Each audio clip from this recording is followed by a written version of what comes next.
Alright, so this is the lecture on how to do the worksheet for the standard normal distribution and the z-scores. Can you say hi to everyone? Hi. Okay, so we're going to go through, there's 4 learning objectives right here. And so the learning objectives, you'll notice that they go right along with the worksheet. Then you've got your formulas, your formula right there, the z-score formula. And so you've got your first learning objective. Hold on, Lizzie. Can you say hi to everyone? Say hi. She's saying hi. Then we've got the characteristics of the z-value, so talk a little bit about that, and then we get into the real meat of it, of what is it that we're doing. So when we get into learning objective 3.3, make sure that you have already watched the actual lecture, converting raw data into z-values. So you're going to be able to use that z formula right up here. So the z formula right up here, which is z equals the actual value that you're looking at, and subtract the mean from that value and divide it by the standard deviation, and that gives you the z value. So looking straight here, you've got to have the mean. We're going to so we're getting into the mean of the standard normal distribution and the standard deviation of the standard normal distribution. I'll just straight up tell you what these are. These are the characteristics of this. So when I look for the mean, I'm looking for this right here.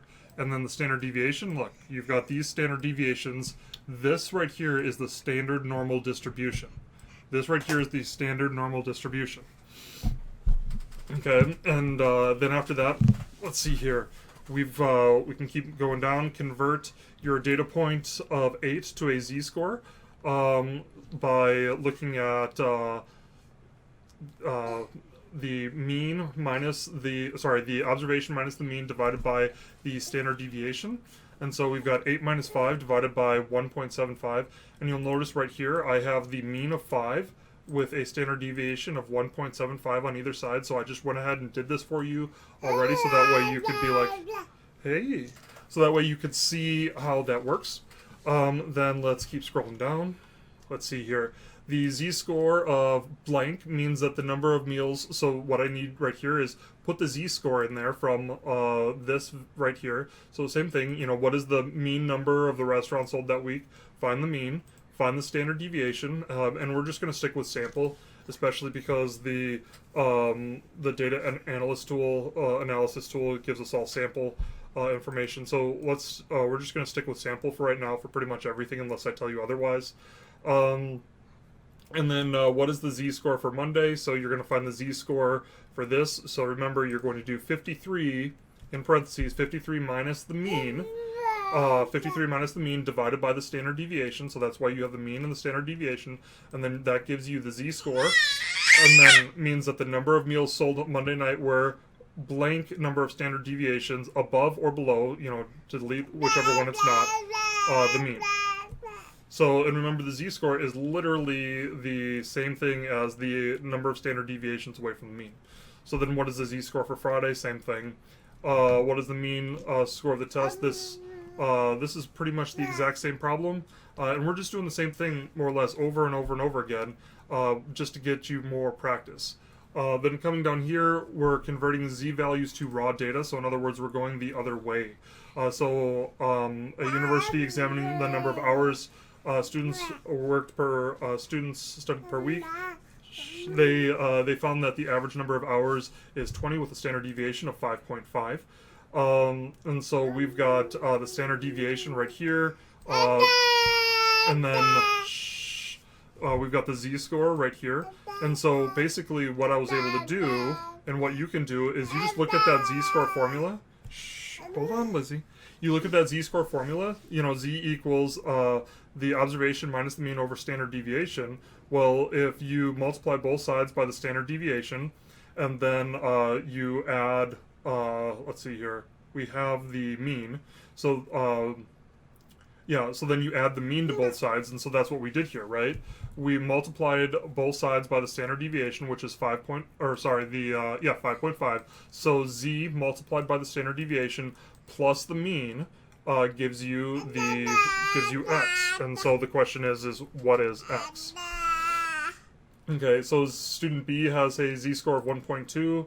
do the same thing over and over and over again. So basically, you're just reorganizing the formula so that way you're solving for x instead of for z. It's just algebra is all that this is. So what is the average number of coffees sold? Same thing, the exact same thing. And then coming down here, convert z values to proportions. So this right here is more or less the second part. So the first quiz is going to be over just this, and then the second quiz is going to be over converting z values to proportions using the z table. Hey, Lizzie.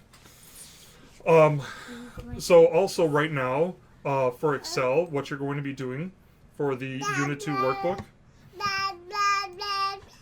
Lizzie. So let me see if I can do something here.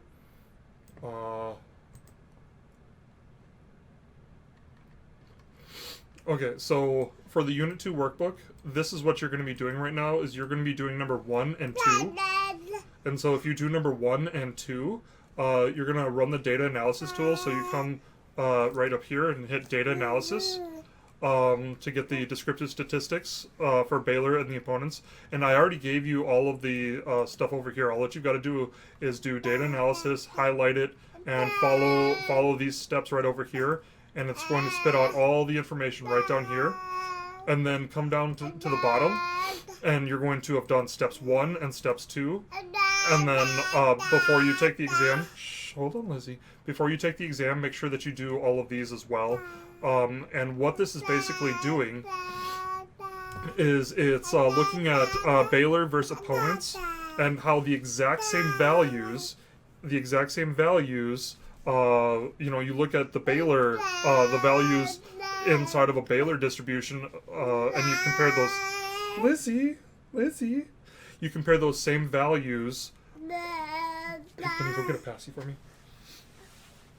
You compare those same values. So, like right down here, you'll notice Baylor personal foul, assists, turnovers, blocks, steals, points. Same thing over here. And you'll notice that they're the exact same values on both sides. So it's really interesting to see how many standard deviations away are these different values from the mean in those distributions. So, the Baylor personal foul distribution is different than the opponent personal foul, so on and so forth. So I'm going to ask you about interpreting those. Thank you. Okay, and then before you take the exam, make sure you have done all of that, so that way you understand how to do it. Also, when you take the exam, I told you guys that one of the things that you can really do is know how to use Excel.